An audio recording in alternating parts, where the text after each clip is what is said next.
So this is what we've all been waiting for. The unboxing of basically what is the only triple rad all-in-one in North America. So I just got it in from Newegg, and I just got a text message. So here it is. So here's the unboxing.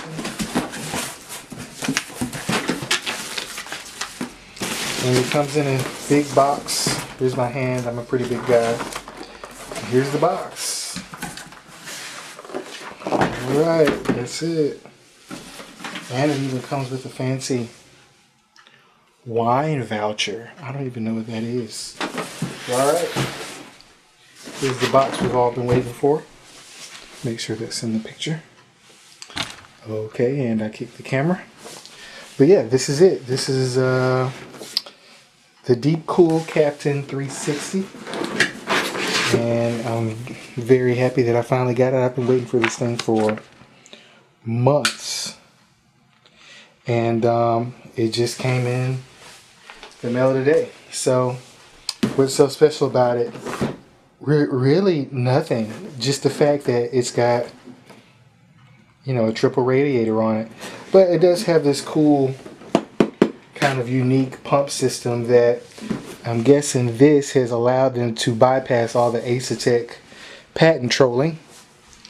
And that is a good thing, because patent trolling is necessary, but it's a necessary evil. So here's the box. What does it say here? 120,000 hours it's rated for. It's got a powerful motor. It lets you overclock more. It's got an FDB bearing, whatever that is. It's a visual AIO. What other crazy stuff does it say? It gives you all your measurements here. So radiator dimensions 395 by 120 by 32 millimeters. So it's 32 millimeters thick. Airflow, it has 273 CFM max. What else is interesting? The fan bearings are fluid dynamic, so that tells you a lot as far as how you can mount the fans and their quality. Let's read this stuff over here.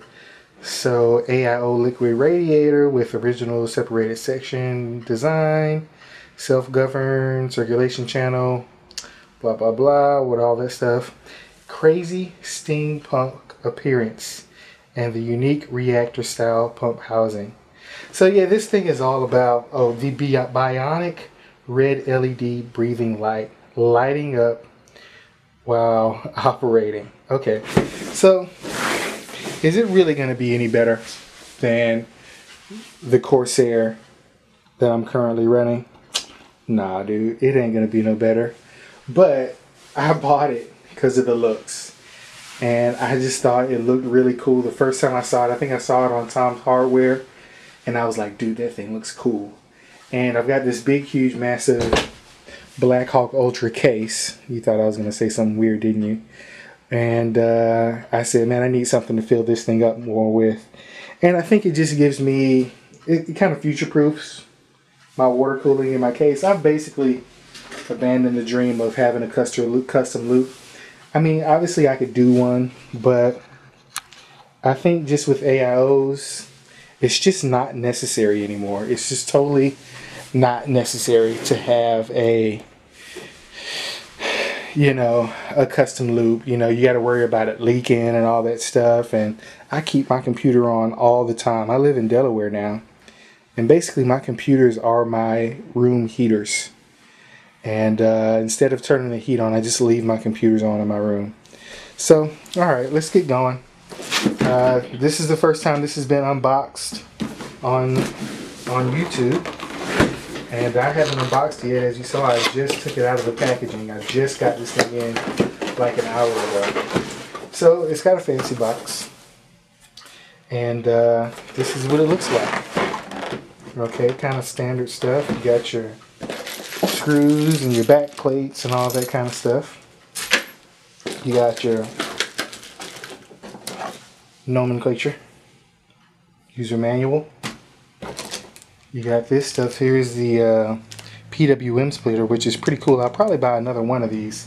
I'm probably going to put this in push-pull. You got your 3 fans. 1, 2, 3. And these are heavy fans. You can tell these are well made.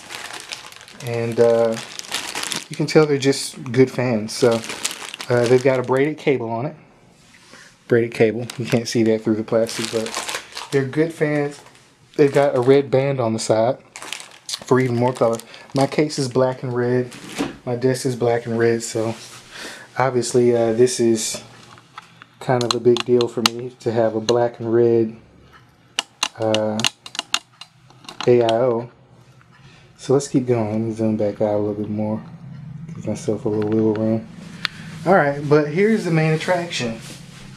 The first triple rad AIO in the United States.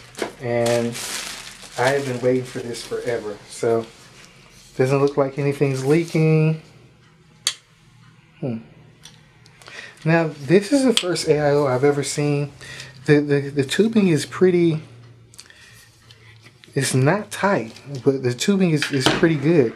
But it's got a fill port on it. Check that out. It's got a fill port. I've never seen an AIO with a fill port. And so here's the pump. Here's the pump right here.